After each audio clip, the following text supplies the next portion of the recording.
ওই রকম মন্দিরও বড় বড় আছে, ওই রকম বৌদ্ধদের মন্দিরও বড় বড় আছে। আমি কয়েকদিন আগে একটা বৌদ্ধ মন্দিরে গিয়েছিলাম, জায়গাটার নাম কালিম্পং। কালিম্পং থেকে যেতে হয়, ওই জায়গাটার নাম হচ্ছে লাভা। লাভা লয়াকার ভয়াকার LAVA। লাভাতে কিছু নেই, একটা বৌদ্ধ মন্দির আছে। এই পাহাড়ের উপর উঠলাম, উঠে সেখানে ঘুরলাম। আমার স্ত্রী, আমার ভাইপো, আমার ভাই সব ছিল। আমরা দেখলাম যে হ্যাঁ, এটাও দেখার জিনিস, বৌদ্ধ মন্দির কেমন হয়, কেমন করে তারা ধ্যান করেন। ওই যে তাদের একটা মন্ত্র আছে, বৌদ্ধং শরণং গচ্ছামি, এরকম অনেকেরই মন্ত্র আছে। আমাদের যেমন লা ইলাহা ইল্লাল্লাহ মুহাম্মাদুর রাসূলুল্লাহ, ওই রকম আনন্দ মার্গী যারা, তাদেরও একটা এরকম আছে, তারাও এরকম বলেন। প্রত্যেকেরই আছে, প্রত্যেকেরই। কোনো ধর্ম নিয়ে তো আমাদের সঙ্গে তাদের বিরোধ নেই। আমরা তার ধর্মকে আঘাত করতে চাই না, তারা যেন আমাদের ধর্মে আঘাত না করে, এই তো কথা। কিন্তু এই যে ভুল বোঝাবুঝি, এই ভুল বোঝাবুঝি তৈরি করেছিল কারা? তৈরি করেছিল ইংরেজ। ইংরেজরা দেখলো যে এদের মধ্যে যদি ঝগড়া লাগিয়ে না দেওয়া যায়, তাহলে এদেরকে আমরা শাসন করতে পারবো না। ওই হিন্দু মুসলিম করে দাও, ভাগাভাগি করে দাও। সেই জন্য মিস্টার মেকলে, লর্ড ক্লাইভ, এই সব লোকেরা মিলে, এবং এখানকার যারা বড় লর্ড সাহেব ছিলেন তারা মিলে তারা ইতিহাস রচনা শুরু করলেন। আপনারা আমার আব্বার একটা বই পড়বেন, খুব শিক্ষিত লোক যারা, তারা নিশ্চয়ই বইগুলো পড়া হয়ে গেছে। ওই বইটা পড়বার পর আমার আব্বার কাছে কয়েকজন পণ্ডিত তারা গিয়েছিলেন বাড়িতে, দিয়ে বললেন আপনার বজ্রকলম বইটা পড়বার পরে আমরা প্রথমে একদম রসকস কিচ্ছু পাইনি, কিছু বুঝতেই পারছিলাম না। এই মোর্তাজা সাহেব কি পাগল হয়ে গেছে? এই এতগুলো লোকের ছবি দিয়ে ছোট ছোট করে জীবনী লিখেছেন, এটা তো ইতিহাসে পাওয়া যায়, কিন্তু ওর ভিতরে যে কি মারাত্মক কথা ঢোকানো আছে, এটা বুঝতে গেলে একটু সময় লাগবে। ওই জন্যে আমরা আপনার বইটা আবার পড়লাম, দ্বিতীয়বারে পড়ে গালে হাত দিলাম। আরে এরকম করে তো ভাবিনি, ভালো বুঝতে পারলাম কিন্তু এখনো অস্পষ্ট।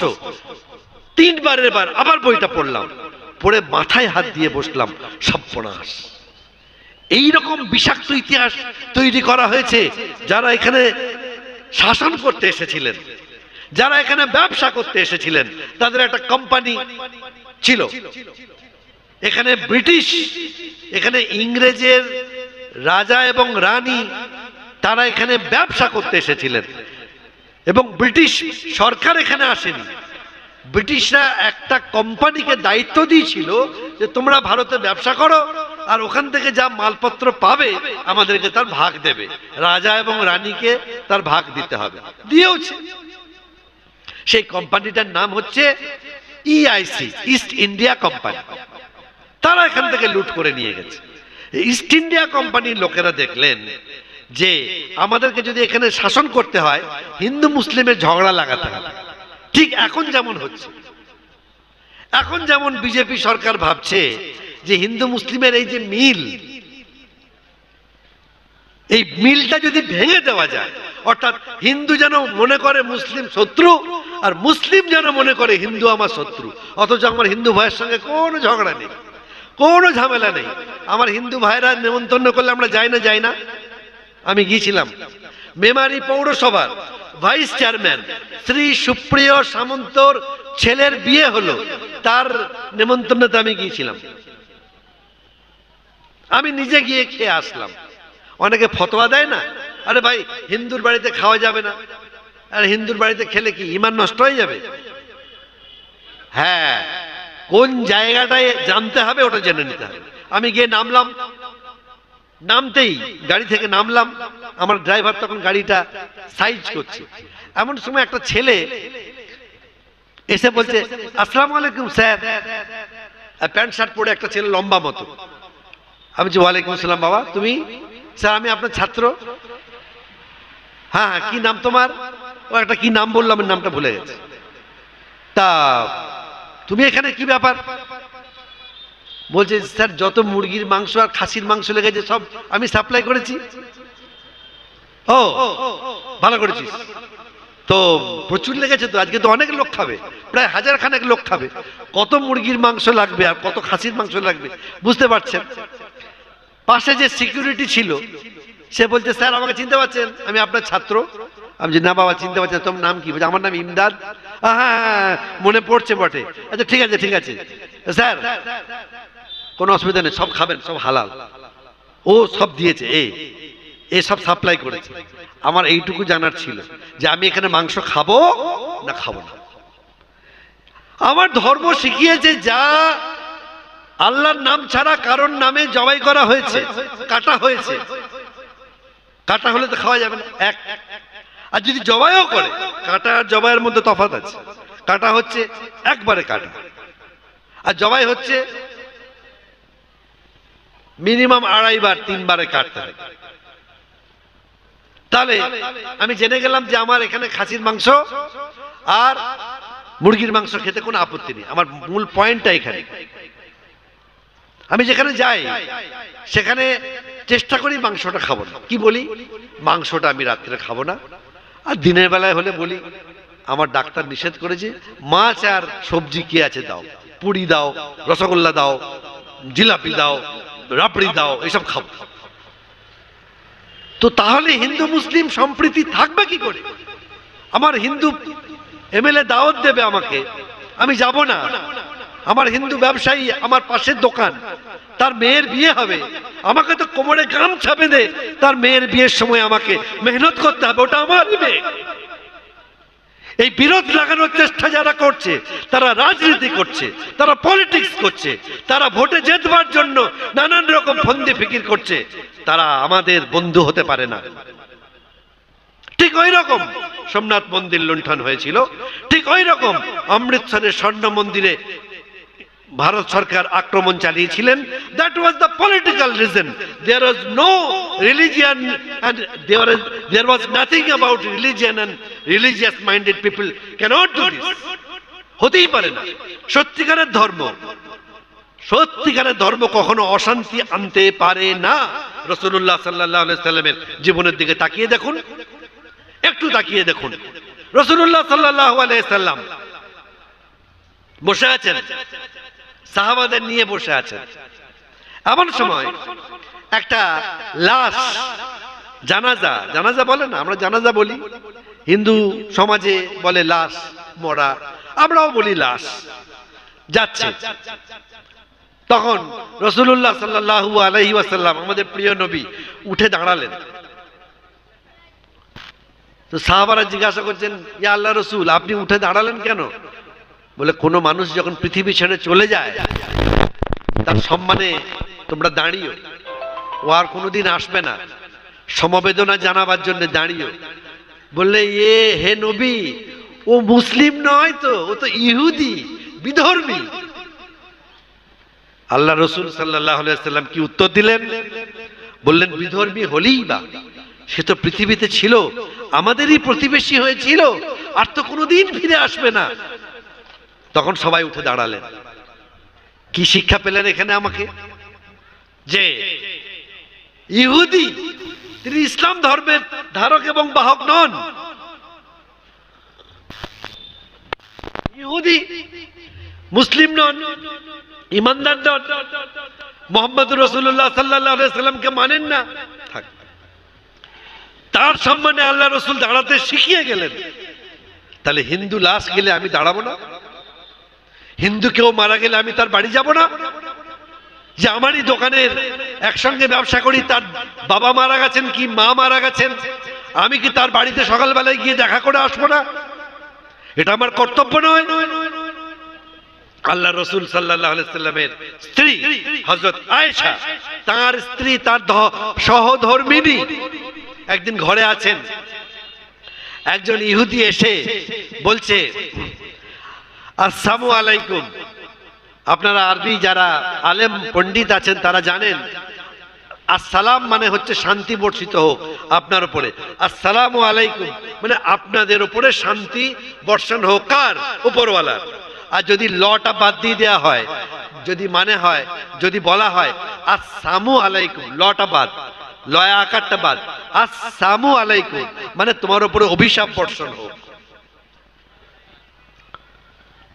তো মা আয়েশা রাদিয়াল্লাহু আনহা শুনছেন, শুনে তিনি বলতে যাচ্ছেন যে কে আমাদের উপর অভিশাপ দিচ্ছে, যেন তার উপরে অভিশাপ বর্ষণ হয়।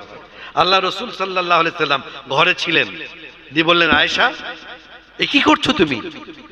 বলছেন, দেখুন নিশ্চয়ই কোনো মুসলিম নয়, কোনো ইহুদি বা খ্রিস্টান হবে, সে এসে আমাদেরকে অভিশাপ দিচ্ছে আরবি ভাষায়, আসসালামু আলাইকুম।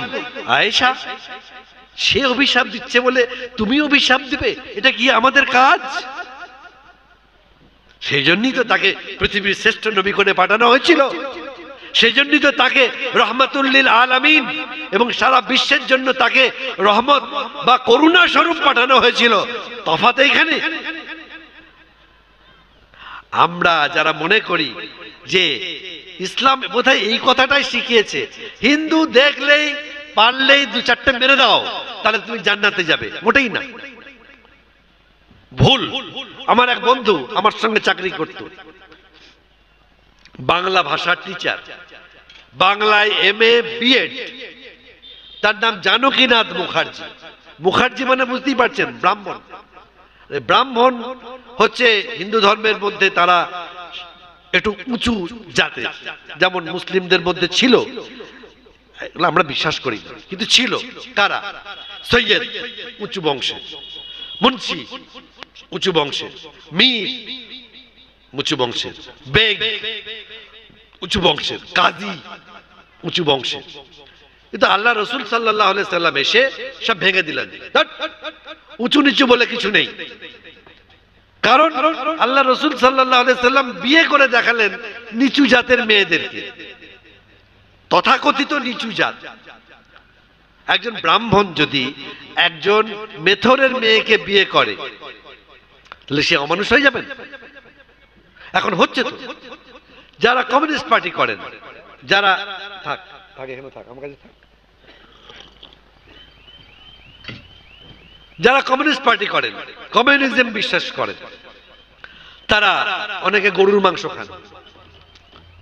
তারা বলেন ধর্মের ব্যাপার নেই, গরুর মাংস হিন্দু ধর্মে খাওয়া নিষেধ। কে বলেছে? কে বলেছে? কোথায় আছে দেখাও। কেউ দেখাতে পারছে না, কোথাও লেখা নেই।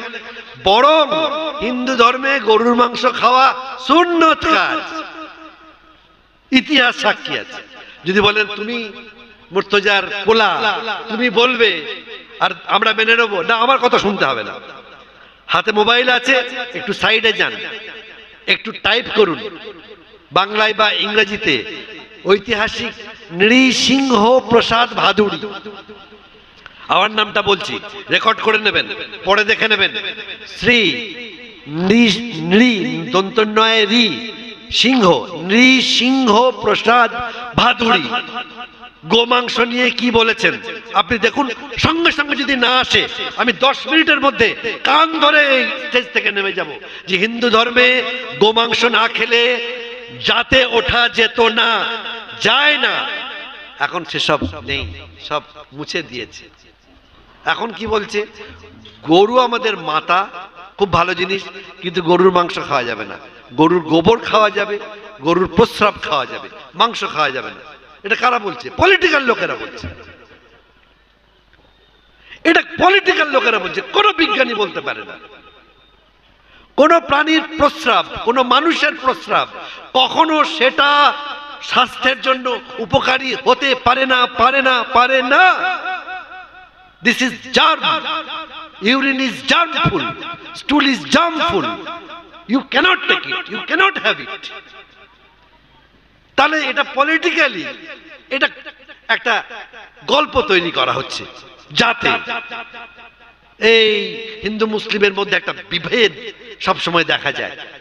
আপনারা ইতিহাস পড়তে হবে না, আপনি খালি ইউটিউব ঘাঁটুন, দিয়ে একটা টাইপ করুন যে গ্রেট বা big exporters of beef from India, আপনি নাম দিন।